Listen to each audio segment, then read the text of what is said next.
Hey, what's up guys, and welcome to my review of the GTX 980.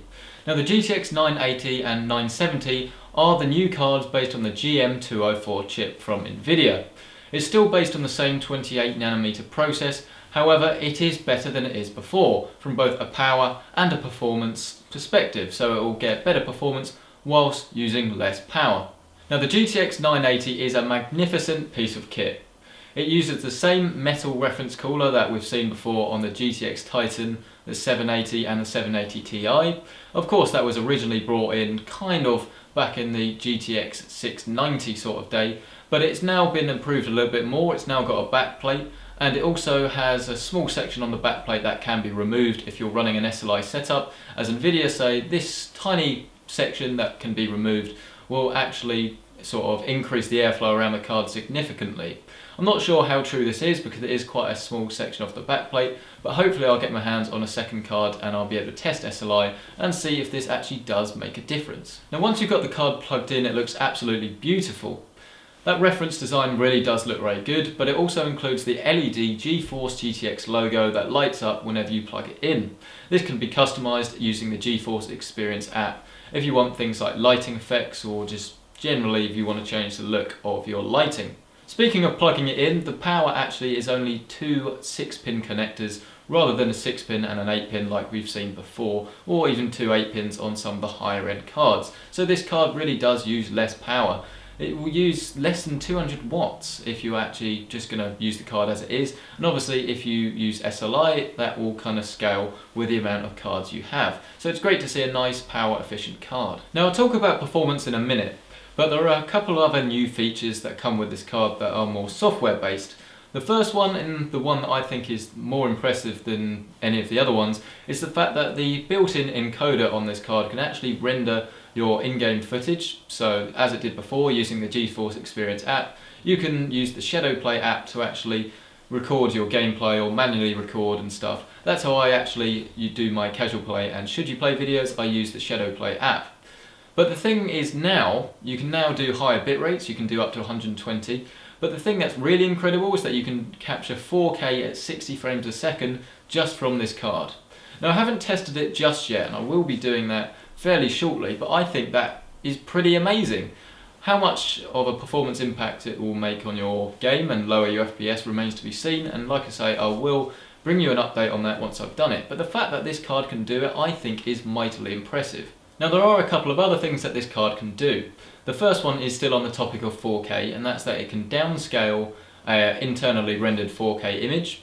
They use Dark Souls 2 as an example because it's quite easy to run, and then that is downscaled to either your 1080p or 1440p screen.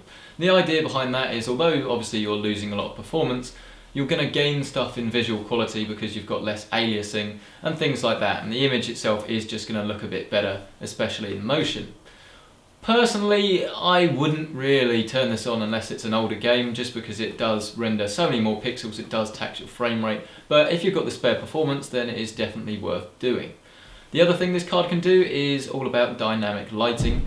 There aren't any games that I've seen that support this yet. There will be in the future I imagine, but basically this is an internally dumb thing that Nvidia are doing that will mean that rooms are lit and lit accordingly to sort of like a more realistic lighting. I should have just said that in the first place. So light will properly bounce off different surfaces and it will look more real. Obviously we're getting to the point now, especially with 4K gaming, where the thing that actually will determine how good a game will look actually is the lighting. So I'm interested to see how well this will actually sort of improve the visual quality once these applications have actually been released. But what about performance? I'm sure that's what you're asking. Well, I will quickly say before I get started that I don't have access to every single graphics card available like a lot of reviewers do. Because of this, if you want loads of hard numbers, then sadly I can't provide them for you, but there are plenty of websites where you can look at these things for free. And obviously if you are looking at getting a graphics card that costs this much money, you should be looking at loads of different reviews and different people's opinions, because obviously it's a lot of money. However, the numbers are very good. I've got a couple that you should start to see overlaid here. Tomb Raider I was going to show, but it's kind of been a bit of an anomaly. I really can't say that word. And that's kind of meant that for some reason, it's probably driver related, that the game doesn't really perform as well as it should. I noticed something like 60 frames a second less than I got with GTX 680 SLI. So I'll touch on that maybe in a future video if it's been patched in, but I imagine that's just a driver issue. However, if you want to run 1080p, then this card is going to run everything you can throw at it pretty much at 120 frames a second. Crysis 3 is the main game that won't run at 120 frames a second at 1080p at max settings. You're going to look anywhere between a minimum of about 55 and a maximum of about 75, I think I got the other day. But most benchmarks show that the performance you get from the 980 is pretty much similar or better. Most cases it's better than the 780 Ti. And remember, that card actually has a higher RRP, so you are getting fairly good value for money. That's kind of difficult to say when it costs over £400 or $500, but I'll touch a bit more on value in a second. But the fact that this card actually comes quite close to performance of two GTX 680s and SLI, which remember were new cards that were top of the range only about 2.5 years ago, that is pretty impressive, especially just for one single card. But more impressive though is the fact that this card does it while running pretty much silently.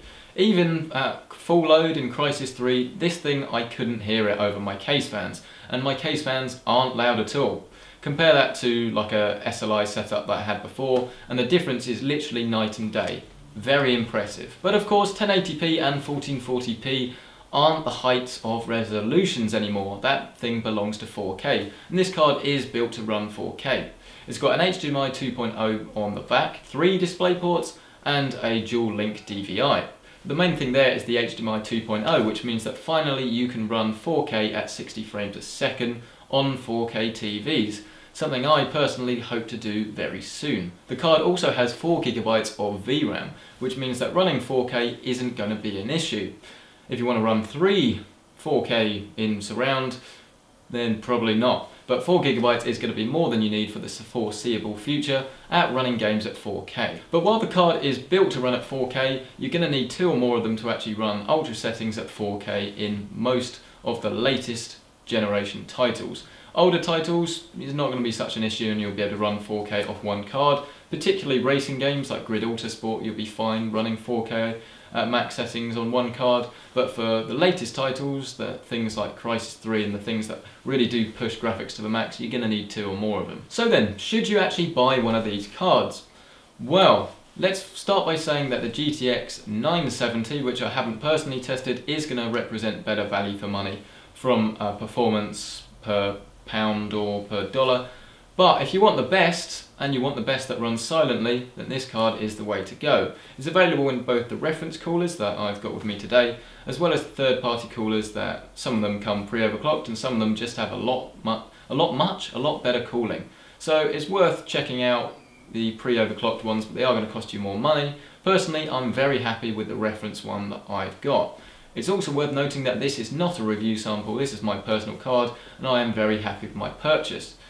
If you're wondering how much these things cost, which of course you are, then these things cost £429 RRP here in the UK, and over there in the US it's going to cost you $540. So it's a lot of money, but if you do want the best, and you want the best that runs silently, and you want to be able to run 4K, if you want to be able to run 4K on a TV using HDMI 2.0, then you don't have a choice, because these are the only cards that have them.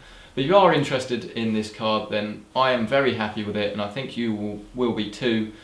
But it's a lot of money, and realistically a lot of people just aren't interested in spending this much money in a card, and you're probably right. So thank you very much for checking out this review. It's probably not the most traditional graphics card review you'll see, but like I say, I'm very happy with my purchase, and if you get hold of one, I think you will be too. But let me know what you thought of this video. What did you like about it? What didn't you like about it? What do you want to know? Leave them in the comments below. Remember that hopefully, as long as I don't pass away very soon, I'll be here to answer all your questions. So just leave them in the comments below. If you like this video, hit the like button. If you didn't, hit the dislike button. But like I say, leave a comment to let me know what you liked or disliked about the video.